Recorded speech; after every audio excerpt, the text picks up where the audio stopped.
And welcome in to NFL Week 3 recap episode. Brendan Glasheen joined by Evan Abrams, our Director of Research and Media at the Action Network, and Action Network NFL contributor Brandon Anderson. This is the Action Network podcast. We are streaming live on YouTube, the Action Network YouTube page. Please subscribe to our channel if you haven't done so already. We see some of you populating into the feed now. So thanks for being here with us. Like the video. It helps encourage people that are in charge of us to keep doing this. Also, make sure you hit the little bell. That's the subscription. So that way, you know, after Sunday night, when we go live, you can join us in the nick of time. We have a lot to get to. We have the hot read. Stay tuned for that. Brandon Anderson is rolling with the hot read.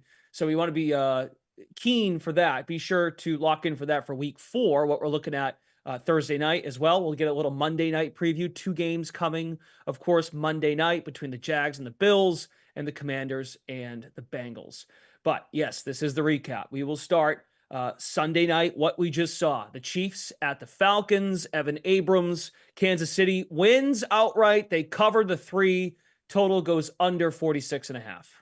Based off what I heard about the hot read a few seconds ago and the fact that we're talking KC right now, and I know KC's playing the Chargers next week, that line is going down to 8.5 already. So I can't wait for his hot read in a little bit, but we'll talk about this KC Atlanta game right now. I honestly don't know how you talk about this without discussing the 3rd and 5. It was pass interference over the middle of the Pitts. It's just unfortunate because we kind of talk about the same thing every single week when it comes to the Chiefs. Obviously, one call going their direction in the Bengals game likely was out of bounds, so I don't think that was a call one way or the other. But this call definitely should have been pass interference, in my opinion. It's going to be something that everyone talks about in this, especially end game situation. The other thing is there were some makeup calls on the drive later with Atlanta that almost got them to the end zone and took them the lead, but terrible play call. Just a disgustingly awful, terrible, disgusting. It's just so frustrating to see the play call, see them blow it up at the line of scrimmage and be like, there had to have been something else. Aside from that, a bunch of different things along the way, like the Butker missed extra point. I thought that would maybe come back to haunt them. It didn't really. The interesting thing about the game from like a betting perspective, obviously the Mahomes kneels at the end brought his rushing total under for the game, which is very Mahomesy in terms of the Super Bowl that happened in the past. Kansas City as a whole, they've won now 6 straight games by 7 points or fewer. Last team to do that is actually the Chiefs in 2010. So they are winning by very, very slight margins. And it is interesting if you look at some of the numbers from like simply a box score point of view. Rashee Rice, 14 targets, 12 receptions, 110 yards. Here's the Chiefs to do that: Kelsey, Tyreek, Bo, and Tony Gonzalez. So a really nice night for Rashee Rice. Really across the board, the only stat I would leave before we move on to the next game: Mahomes in his last 13 starts, 3-10 against the first half spread, 11-2 against the second half spread. He just finds a way. He's covered 8 in a row second half ATS dating back to last year. And besides the Pitts no call, I understand why they go for it there, because you obviously you need the 6 as opposed to the 3 from Koo, which would have been covering the number at the time if you had Atlanta, but giving the ball to Mahomes with the chance to just take the clock all the way down. You got to score touchdowns against the Chiefs is the bottom line. So good job by Atlanta, considering how much their defense was on the field to get that 3-0 and then give us a sweat down the stretch. What a weird game. Even the punt that was bobbled, but elbows were down. There was another situation. I think Bijan coughed it up, but he was down. Really wacky game to wrap up week 3. Let's go to Giants and Browns. This is, you might be thinking, why in the world is this the second game you're talking about? Which is totally fair. 21-15, Giants victorious for the first time in 2024. G-Men cover the 6.5 with the outright win. Under 37.5. It's a chance for Brandon Anderson to wave his pom-poms and tell us how smart he is. It's a chance for us all to celebrate. Hopefully you've tailed here. We were in over our nose on this one. I was on Giants plus 6.5. We played the Giants to win by 6 or more. And before that, the hot read last week, we took the under and then bet that again a second time. So, of course, what happens to start the game? The Giants fumble the opening kickoff and give up a touchdown 10 seconds into the game. Literally the worst scenario you could possibly have if you were trying to bet the Giants to win by a bunch and hit the under. Like, the odds of us hitting all those things at once are nearly zero at that point. Somehow we're almost there. And if you're watching, you know it's coming. Devin Singletary busts loose, breaking down the sideline. He's going in for the over. If you're on an over better on this one, I'm sorry. This is a rough beat for you. He's out for like, what, a 30, 40-yard run, slides down at the 1-yard line. We kneel the clock out. We got the under 40 on the hot read, the under 39, the Giants plus 6.5, Giants minus 5.5. We cover by half a point, plus 630. Build Devin Singletary a statue. That's it. Build him a statue. Crazy beat, either good or bad, depending which side you're on. As for the game itself, whatever. Malik Neighbors looking really good. 78 yards, 2 more scores. He is, I believe, the current wide receiver 1 in fantasy. So certainly going to get a lot of conversation for Rookie of the Year. Browns offense is just awful right now. Deshaun Watson took 8 sacks. Sacks are a quarterback stat. The Browns had a 38% success rate. It's not great for that offense right now. And I still think Jameis is I'm hearing whispers. I'm hearing some Jameis calls. I think we're going to see him before too long. Okay.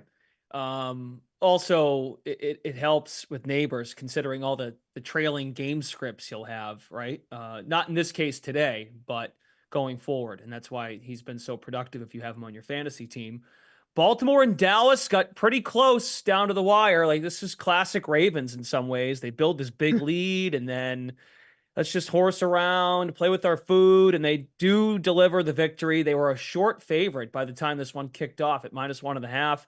Some of you may have played the money line, 28-25. Baltimore total does go over 47.5. Your thoughts, Evan Abrams, on Baltimore getting there despite Dallas making it close? They are who we thought they were. Dallas did nothing in the offseason. None of us liked them. We thought this is exactly who they would be as soon as the season started and it began. At this point, they've only beaten Cleveland, and we know what Cleveland is now, since we've seen Cleveland now lose to the Giants. So I don't really see a shock here. I guess the only shock would be Baltimore kind of blowing the game late, which they do all the time. So it just, everything in this kind of circumstance kind of felt as script. Baltimore was very desperate. It went so as script that Justin Tucker missed again, which is now part of the script, I guess. Very weird, but even if you look at the half, right? Let's just look first half. Baltimore leads 21-6. Lamar's 10 of 11, 161 yards. He has 39 yards rushing, a touchdown. Baltimore's 3 of 3 in the red zone. Like, Baltimore did let up late, which allowed Dak to, I believe, throw for 379 yards on 51 attempts. Just a massive day in the end. But I think for Baltimore, some good things, right? Derrick Henry looked great. Yeah. But if you think about the defensive side of the ball, which is probably the side I would look to the most when I look forward for both these teams, Dallas allowing 5.4 yards per rush, most in the NFL.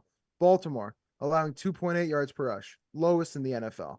I think that probably has way more of an impact on like betting forward games, especially when you think about both teams now in prime time this upcoming week. Buffalo at Baltimore, Dallas at the Giants Thursday night and Sunday night for both those games. So the only other thing I think you probably mentioned is Brandon Aubrey, who now 15 of 15 from 50 plus, 23 of 23 from 40 or longer. He has 35 total points this season.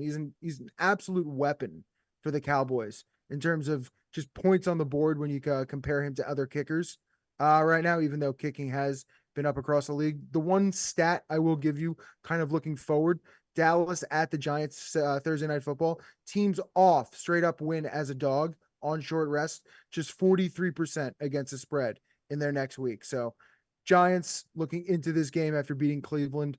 Interesting spot with the Cowboys. The one funny thing about tight ends, though, Isaiah Likely from week 1, is still the leader in best tight end performances in fantasy this year. So just been kind of terrible across the board, which I thought was interesting enough.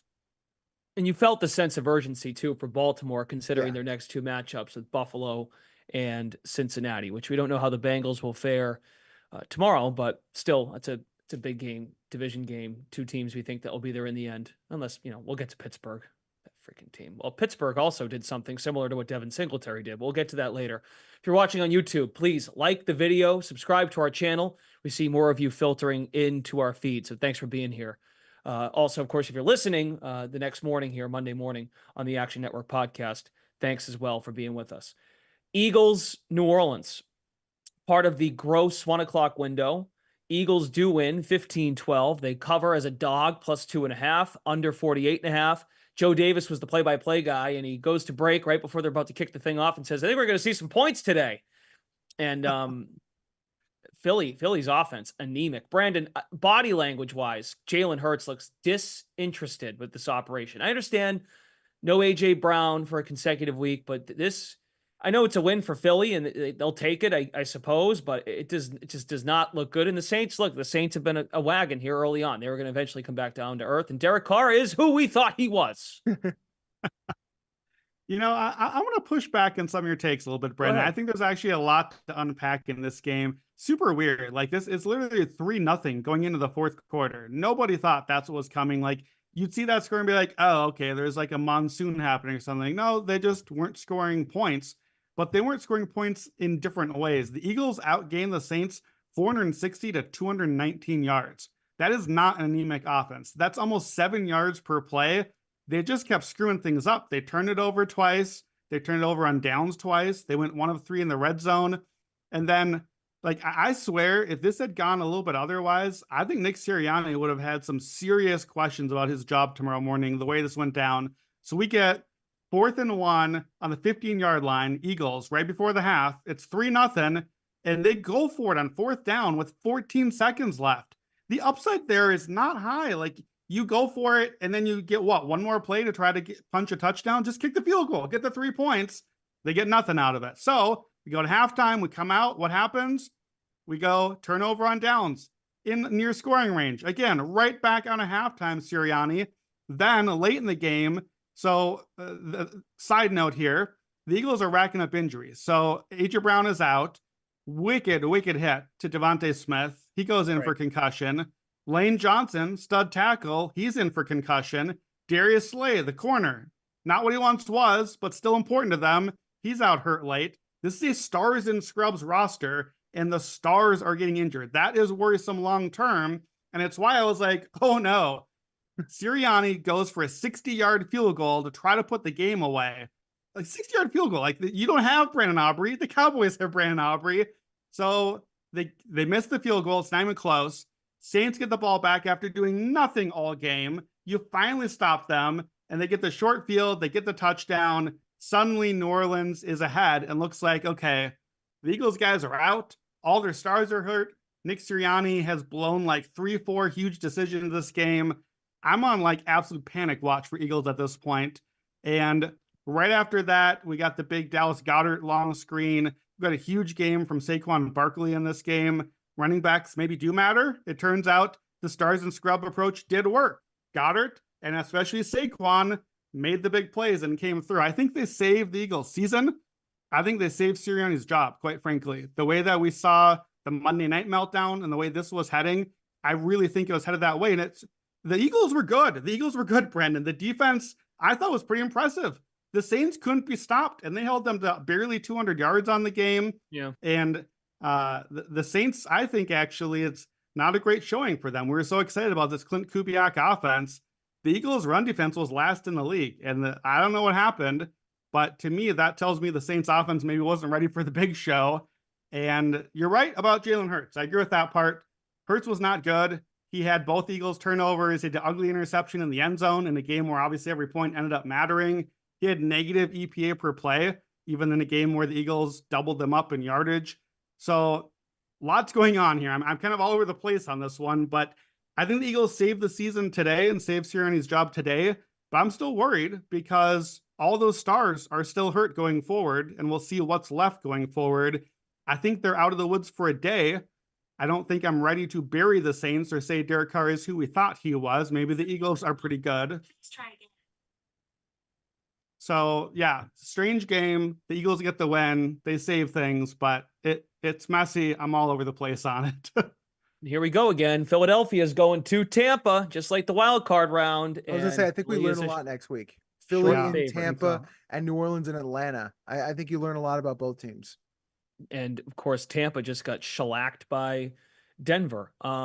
That's fair. They did move the ball pretty well. Maybe Kellen Moore. So maybe we're kind of saying the same thing. I mean, in a way, like there were productive plays, but at the end of the day, the guy calling the shots on those head coaching situations. Yeah. There's some problems there. Well, and you think too, if you think back to what the Eagles did so well the last couple of years, it was the exact thing that's not happening now. It was those little edges, the things in the special teams, those fourth downs, the tush pushes, all those little we just get like a free yard here, a free point here. That's the stuff that these same Eagles, this same staff really is what's messing up now. And that's where it's so glaring because it's the thing that they really had an edge on a lot of the league just the last couple of years. So I don't know. I don't know what's happening with that. One big stat courtesy of Evan, and then we'll work into some more games. I'm just turning this into what I'm seeing right now. It's the new, it's what the way I'm looking at this segment, but I'll give you a few notes here. So public sides, according to Action Network data, now 17, 28 and 1 against the spread this season so far. Not great and didn't go well this week either. So something to note after they were above 500 last year. Action Network tweeted this out earlier. Still insane. Big underdog. So dogs is 6 points or more. Now 11 and 1 against the spread, 7 and 5 straight up entering Monday Night Football tomorrow night, where looks like we're going to have Washington in that spot. And I just tweeted this out with the link to this show, but unders 27, 18 and 1 so far this season, 29 and 1 last 2 weeks. That 27 and 18 mark is second best last 20 years. So not only are we seeing low favorites and some low scoring, but we're seeing unders as well. So those are some good notes going into the week. No preseason, not playing starters. Guys aren't ready to go. Faces in new places, young quarterbacks. And this is kind of what the league wanted, right? And they're going to add another game. They're asking us to sign up for that so that the product is better when we get to December, January, and then one day, I think to President's Day, when the Super Bowl will be, or that weekend, that is. Well, right now it's going to be Vikings and Steelers, so we'll see how that goes. That's right. Let's go. Goal, baby. If you want all access to all of Action Pro's projections, make sure you sign up for our annual subscription that is currently on sale. Access includes exclusive player prop picks from Sean Kerner, RAP to the streak, but Sean, fantastic job. Other members of the Action Analytics team. You'll also get access to exclusive expert articles, our best spread, money line, total bets, and real ticket and money percentages. To sign up, visit actionnetwork.com/pro today and use code LIVE20 at sign up. One more time, that's LIVE20, LIVE20 at sign up for $20 off. Those of you watching live on YouTube, stay locked in because we do have the hot read coming from Mr. Brandon Anderson in just a couple minutes. Let's hit on some of these other games. Yes, the Minnesota Vikings, led by Sam Darnold. They bring the Texans back down to earth. The Texans, one of the luckier teams, like they were our darling last year, right? 0-2, Brandon, Texans Island, and they get pasted. 34-7. Vikings cover as a short dog, and the total does go under 46.5. Yeah, Minnesota Vikings 3-0. I'm going to keep wearing my Vikings jersey every Sunday night until we are not on pace to go 20-0 on the season, I guess. That's my team. I did not see this coming. No TJ Hawkinson yet. No Jordan Addison. No JJ McCarthy. 3-0. Sam Darnold throws 4 touchdowns in this game against the Texans defense everyone's real excited about. That's been really good. In fact, Sam Darnold briefly left with what looked like a pretty bad knee injury, and my phone blew up with all my buddies, like Vikings fans, like, oh my God, what's going to happen? What about Sam Darnold? How did we get here so quickly? 3 weeks in, KOC and Sam Darnold, it suddenly looks like a real quarterback. Like, I think we're seeing that around the league. We'll get to Justin Fields, some of these other guys where it's like, hey, you get in the right system with the right coaching, you actually can play some quarterback now, or, perhaps not in other cases as well. Vikings and Texans kind of traded guys a little bit. Stephon Diggs against his old team here, 10 catches, 94 yards. Jonathan Grenard was on the Texans last year. He and Danielle Hunter kind of flipped spots. Grenard had 3 sacks today. I think the story here, the takeaway, is Minnesota's defense looks real. They are the real deal right now. Houston's offense only had a 30% success rate in this game, which is the 4th percentile. That is a loaded offense. CJ Stroud, I think maybe had his worst game as a pro so far. He threw 2 interceptions. He only had 5 receptions all last season. So 2 today is a big deal. Negative 0.31 EPA per play. Took 4 sacks on the day, 3 of those to Grenard. The Vikings, we know what they are. Brian Flores is going to bring the pressure. And that's the thing that Stroud's numbers have been good at, but the underlying metrics have not been so good at. It's a thing he struggled at in college as well. This is the first time we've really seen him do that. The run attack was really good for Houston week 1. No Joe Mixon, not much running there today. And some of the problems I worried about with this Houston offense started to look there today. But I think this is less Houston, more that the Minnesota defense really does look like the real thing going forward. Yeah, I forgot about the draft trade that they made I think a week before the draft or 2 weeks before the draft. That's Stephon Gilmore, who was a former Patriot with Brian Flores. Then he was good in this game too. So yeah, Flores is really impressive against San Francisco. And then you got Purdy in his ear, or I think it was Purdy or Shanahan. I think it was Purdy who said like, "Oh, your scheme is." Yeah, Purdy. Compliment. I forget the word he used, but he said something about pretty good. Yeah. Or he said, I think he said something to the effect of your scheme is insane, like complimenting the scheme of Brian Flores and the Vikings. And then to go from San Francisco, while yes, banged up, to then this outfit in Houston. Impressive. Detroit, Arizona. Oh, go ahead, Evan. I'll say this one thing and then I'll go into Detroit, Arizona. 5+ sacks first 3 games for Minnesota. Hasn't been done since the 0-1 Saints. I found that's just absolutely ridiculous. Minnesota is confusing quarterbacks. And next week, and probably the reason Jordan Love maybe sat out, you get Green Bay in Green Bay. So that should be really fun. Interesting. And the Packers, we'll get to them. They still handle their stuff. Detroit, Arizona, Lions get there. They cover the 2013 winners over the Cardinals. Total goes under 51.5. Sam Laporta appears to have an ankle sprain. That's per Dan Campbell. Post-game, it's a big injury takeaway for you fantasy owners. But despite that, Evan, the Lions doing up. I thought the play with St. Brown and Gibbs, that was fantastic. But the Lions, the Lions are fun, and Jared Goff took a deep breath. Yeah, there was some chaos, which you alluded to with the hook and ladder. Mm-hmm. There was also the Goff fumble that wasn't, and then was, and then wasn't. When they had we called the whistle. There was a few weird plays in the game. Then there was the injury side where McBride got hurt as well, but I believe he's okay. So Laporta and McBride end up going down. In the first half, Goff goes 12 of 12 with 2 touchdowns. Montgomery touchdown, Gibbs touchdown. They're rolling 7 yards per play, 4 drives, 3 touchdowns, and then nothing. In the second half, there was 3 total points from both teams. Just 12 points after the first 3 drives of the game went touchdown, touchdown, touchdown. This one completely fell on its face. And historically, what we've seen at least this season, so this total was 51.5. It was like 3 points above every other total we've seen. This year, totals of 50 or more. 4-0 to the under, going under by like 13 points per game. It's 16-4 last 2 seasons, high totals. We just aren't seeing scoring even in games we think that we're gonna see high scoring. So Lions involved in 2 of those back-to-back weeks. And I think from Arizona's point of view, they just really abandoned the run. I believe Kyler was the leading rusher for most of the game. Connor didn't really ended up getting involved.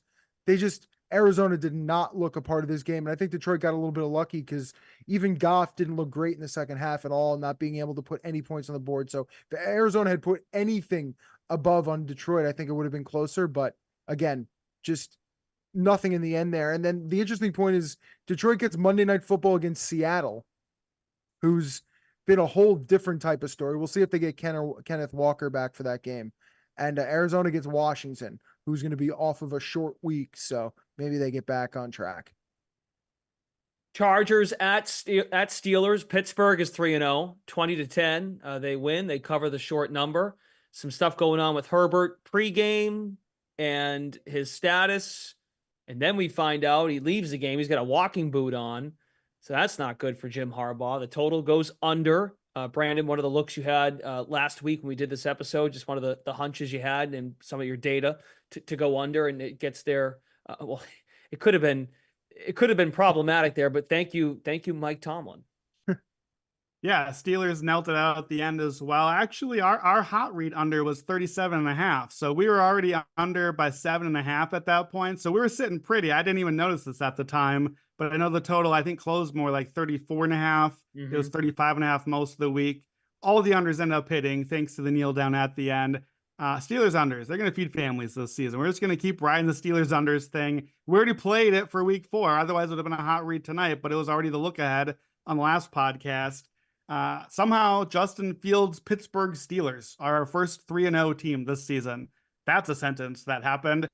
For the Chargers, obviously Herbert, we're going to, that's the focus.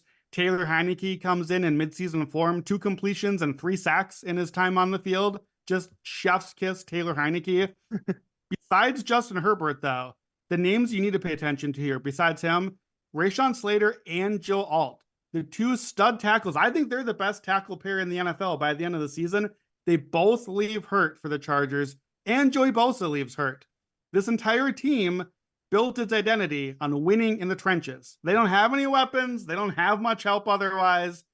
The trenches all got injured, all the stars today, and Pittsburgh dominated. They doubled them up in yards, doubled them up in first downs. They were 1 of 4 in the red zone. Otherwise, I think they win this one by much more. So Pittsburgh defense looks real probably, but I don't know. They didn't really face much when you get to the backup quarterback and no offensive line. But spoiler, we'll be coming back to this Chargers team later on because of all these injuries.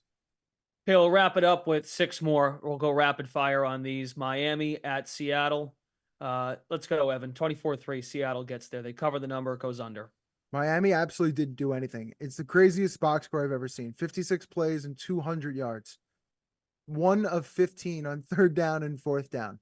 The Dolphins haven't led all season because they won at the buzzer against the Jaguars. Are the only team in the NFL without a lead. The worst success rate for quarterbacks this year. Drake May, Bryce Young, Skylar Thompson. They need to find a new quarterback because right now they're listed as home dogs against Will Levis, and that's not possible. Packers and Titans. A lot of folks at Action liked Will Levis and the Titans going in. It was no Jordan Love today, quarterback. Malik Willis. I didn't even think of this when we did best bets. Brandon, on Thursday and earlier in the week, it was a revenge spot for Malik Willis, and he was okay. He fit their scheme, and the Packers scored 30 points. They were a short dog. They get there, of course, and the total did go under 36.5. Yeah, Will Levis, speak of the devil, my man just can't stop giving games away. He got sacked 8 times in this game. He lost a fumble. He threw 2 more picks, including a pick 6. We got to be getting close to Mason Rudolph time at this point. I know that this is the future we hope, but I'm not sure he is the future. The rest of the team has been competitive in these games. This scoreline looks a lot worse than it was. It's just that Will Levis just can't help himself at this point. To me, here's the takeaway. The Packers' run defense was really good. Their defense overall is looking pretty good. We knew they brought in Jeff Hafley, the new defensive coordinator. So far, starting to look pretty good. To me, these 2 Malik Willis wins. They beat the Colts, and now they beat the Titans. Matt LaFleur came up with a way to get through. These 2 Packers wins are, in my opinion, the most important wins of the NFL season so far. No exaggeration. The Packers are a Super Bowl type contender, and we went from in Brazil, 2 plays left, Packers season over. Jordan Love is done. They're cooked. He's going to be out a long time. We're definitely done with Green Bay. To okay, he's out a while. To okay, he's going to miss a couple of games. So they'll be 1-2. We'll see after that. Nope. They won the 2 games. They got out of that. They get these 2 big wins. I think Packers' futures stay alive because of these 2. Quite frankly, even though it seems counterintuitive, I think Jordan Love MVP hopes stay alive because you got to win games. And I think Malik Willis just saved Green Bay's future and Jordan Love's futures. I think these are huge, huge wins, the biggest ones on Sunday for me today. Wild comeback. Rams, Sean McVay finally gets over the hump against Kyle Shanahan. What a game. 27-24. The Rams win. They were 7.5-point underdogs, Evan. Total goes over. The punt return to set up the game-winning field goal, then some penalties there.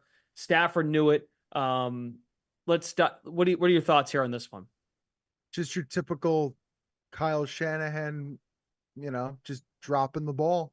No. Yeah. I think there's probably more to the game than that, but Juwan Jennings is probably the story, right? 3 touchdowns. Think about it like this: 10 receptions, 175 yards, 3 touchdowns have been done by 2 49ers, Juwan Jennings and Jerry Rice. Not a bad day. Not a bad day for the guy. And what about this? For the whole season in standard fantasy, the number 1 wide receiver, Juwan Jennings. Number 2, Malik Neighbors. So pretty good day overall. I think the storyline is Stafford's comeback. Obviously did a great job at the end there, just figuring out a way, but he's kind of been killed this year. He's been sacked 10 times through 3 games. Most pass attempts in the NFL though, with 1 interception or fewer. So he is doing a great job with what he's been given, which this week was very, very little. And entering this week, they had the worst run block, worst pass block, like bottom 5 in the NFL PFF in both categories, and didn't really do much help today, even though Kyron Williams had a pretty decent day. So the one stat that did end up coming through here with the Rams is they lost by 31 against the Cardinals the week before. Teams lose by 30 plus, dog of 4 points or more. Now 89, 50, and 3. So we don't believe in you when you just got blown out. Usually kind of comes the other way around, but something's wrong with those the 49ers, and it's not all Brock Purdy, because he has 13 passes completions of 20 plus yards this year, which leads the NFL. So he's doing his job to a degree, but San Francisco just down a bunch of players, and then 0-4 without Debo. Just tough to overcome. Right. They had the 3-game losing streak last year. They got him back at Jacksonville, and that kind of got them right back on the high horse. Trent Williams, we'll keep an eye on that. Left with a cramp injury. Remember, he didn't really partake. I don't think he partook really at all. They got him into some practices for the Monday night game against the Jets. But Trent Williams, not right. So that doesn't help either. Chicago at Indianapolis. Colts victorious. Brandon is a short favorite, 21-16. Under delivers. Caleb Williams, not great. Yeah, some pretty terrible young quarterback play in this game. That's my takeaway. Caleb Williams, 2 interceptions. Anthony Richardson, 2 interceptions. Some kind of ugly, floated, hurried passes. Credit where it's due. Caleb Williams is on the board. First touchdown of his career. To Rome Odunze. They're fighting over the ball. Who gets to keep it after that one? Spoiler, it's Caleb. The number 1 pick is to keep the ball. Sorry, Rome. Jonathan Taylor, running backs mattered on Sunday. Jonathan Taylor, I think, was the difference. 23 carries, 110 yards, and 2 scores. Helped get the Colts over the line. Another kitchen sink win. The Rams were a kitchen sink team. The Colts were a kitchen sink team. Kitchen sink teams 0-2 coming into the week, went 6-1 ATS and straight up on Sunday. And that included, big wins by the Giants, big upset by the Rams, by the Broncos, who we'll get to. Great week for kitchen sink. Love week 3 every year.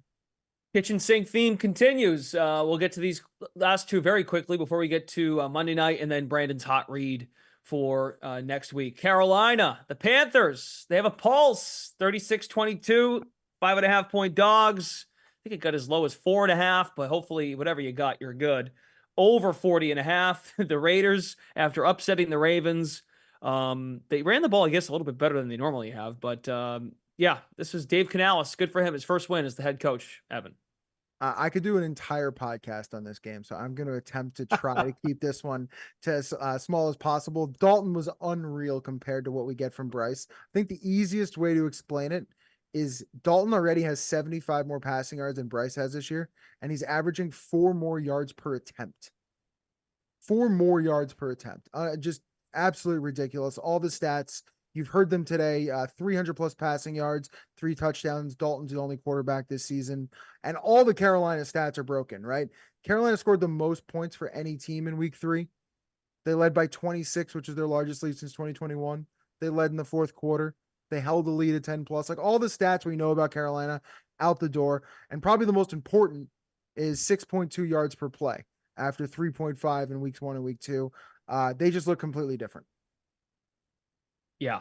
Yards per pass, 7.8. Bryce Young was what? Over a yard? Just over a yard? Something. And I'll obscure. say from the Raiders' point of view, their issue is they just can't run the ball. Simply to the point, Zamir White was supposed to be this offseason I unicorn. know. 153 rushing yards are the fewest through 3 games since 2019 Dolphins. It's the fewest in Raiders history at this point. And I think as a Vegas-y guy myself, it is sad to hear through 35 games, the Raiders are 17-18 in Vegas at Allegiant. So they just need to figure it out. Last one, Denver and Tampa, the Buccaneers, Bo Nix. Well, the Broncos and Bo Nix defeat the Bucs 26-7. Denver was a 7.5 point, or pardon me, a 7-point dog, 6.5, 7, 6.5, mostly 6.5. Under does get there as well, 40.5, Brandon. Yeah, just a big spot win for a lot of us at Action. I think we had this Broncos on the 6-pack. I know Nick Giffen and the luck rankings were big on the Broncos, one of the biggest luck ranking differentials we could get. We had the Broncos win by 6 or more, 6-1 hit. Didn't even really have to sweat this one out. They just took the lead right away, and Bo Nix gets the first win. He's making plays with his legs. Like, he throws 25 for 36, 216 yards, no touchdowns, no picks, no sacks. I think that's like I think that's like the wet dream of what they want to scheme up in Denver. That's what Bo Nix is supposed to be on this team. Just like dump it off and run around a little bit and let the defense play as well as they did this game. Baker had an ugly interception and 7 sacks. So credit to Denver's defense on this one. And then Bo Nix did the rest, I guess. You get the job done. Monday Night Football, we have a doubleheader. Monday night doubleheader on September 24th. Jaguars at the Bills. That one starts around 7:30. Then I think just after 8 o'clock, it's Washington taking on Cincinnati. So we'll just combine this into 2. I'll let each of you weigh in on both games. Evan, you first. Any strong lean as far as a side, a total, a player prop? Go in order of games. So Jaguars, Bills first. Yeah, I mean, I'll make a bet each week on this. I'll take an ETN touchdown on this Jacksonville game. He's got 10 touchdowns in his last 12 road games. He's got a plus 5% delta road versus home in terms of touchdowns. I kind of like the Jaguars anyway. So I think Lawrence will try to keep it a little bit not chaotic. And when they get into the red zone, give it to the guy I'll try to get past the goal line. So I'll take an ETN touchdown. And in terms of the other game, I might even look, this might be a little crazy because I think the line's a little right. I don't know what I'm going to get with either team. So maybe something like Jaden Daniels to score 2 touchdowns or something like that. See if he gets into the end zone multiple ways. Not, I like Brian Robinson. I bet him last week, didn't get there. I still think he is a massive problem for defenses in the way he runs the ball. So I think Washington probably going to feed him a bit.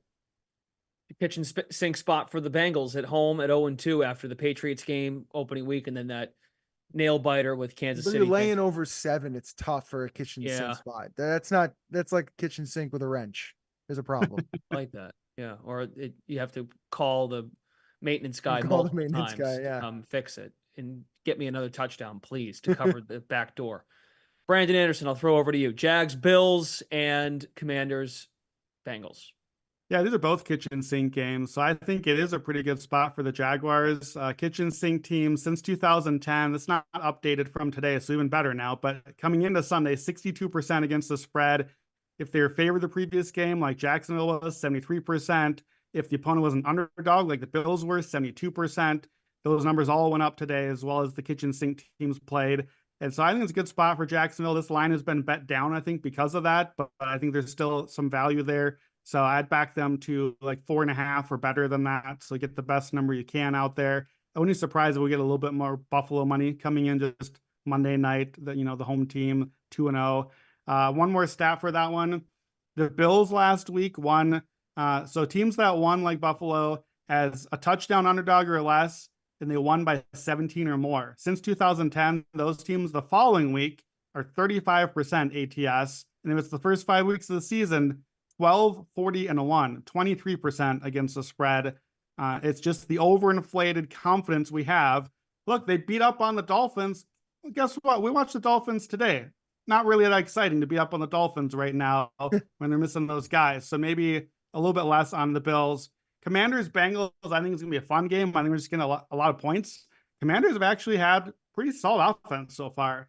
I can't say the name Cliff Kingsbury very positively, but they're a top half of the league offense, rushing and passing so far. So I think actually we maybe get some more of a shootout in this one, but that means that I want something for Cincinnati's offense because they're going to have to keep scoring here.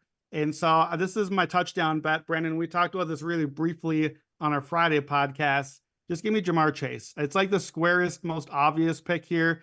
Jamar Chase has had more than 2 games without a touchdown in a row, only twice his entire career. Right now, he's gone 6 games in a row without one. It's time to break the streak.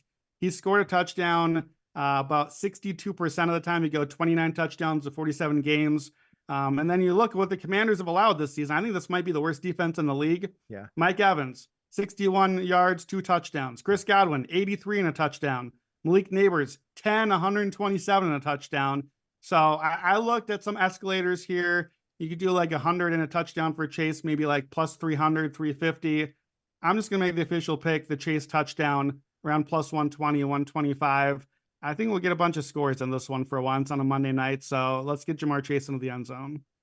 All right. Excellent. There you go. And last but not least, let's do the hot read. This is a numbers play by Brandon. So far, so good on the hot read since we got those out there. 3-0-1, the one push being Seattle, -3 against New England. 2-0 last week. Pats Jets Thursday night goes under.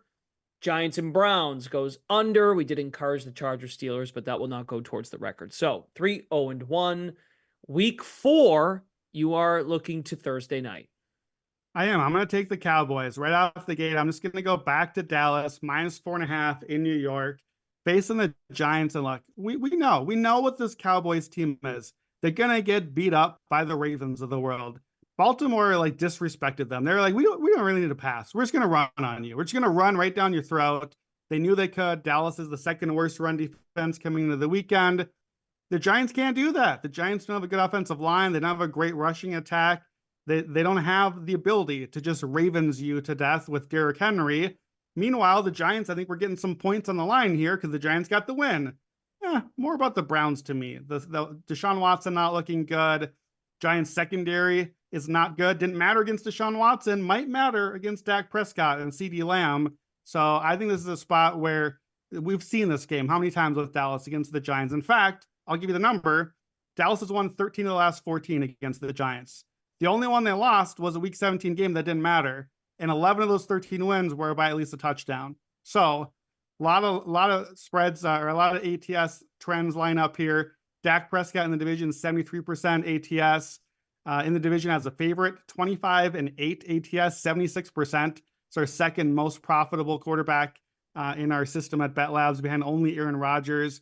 Mike McCarthy on a short week. Mike McCarthy has a division favorite. Just a great spot for Dallas. And I think the line is probably going to get it back up to 6 or 7 where it should be by kickoff. I think the Sunday results are buying us a little bit of value here. So honestly, I know Dallas has now lost 2 in a row. Sometimes the best thing is just get back in the field. You'll go out and play. And how about playing the Giants? That seems like a pretty good plan for me. I already made Thursday night plans. I don't need to see this happen. Dallas is going to win going away. So Cowboys -4.5. Okay. And I know there was another one that you're not doing it here, but a total that you liked, but the number already fell, was Pittsburgh and Indy. That one's already down to 38.5, but there was a 41, there was a 40.5.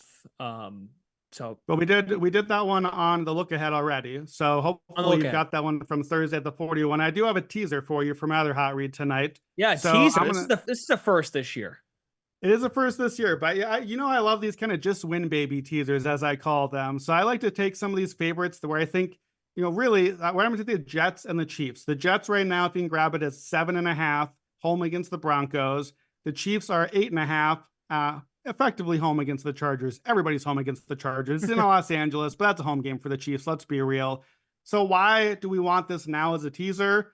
Because we're moving the line 6 points. We get the Jets down to 1.5, and importantly, we get the Chiefs down to 2.5 below the field goal. We just need to get the win, basically. Now, 2.5 was a little more tenuous tonight than I wanted it to be in the Falcons game. Hopefully, we don't get some of that again. But the case is really that's the number. I think because the number is there is why we need to get this now. because teaser protection is going to move this line up toward these favorites. That's how these big spreads tend to go.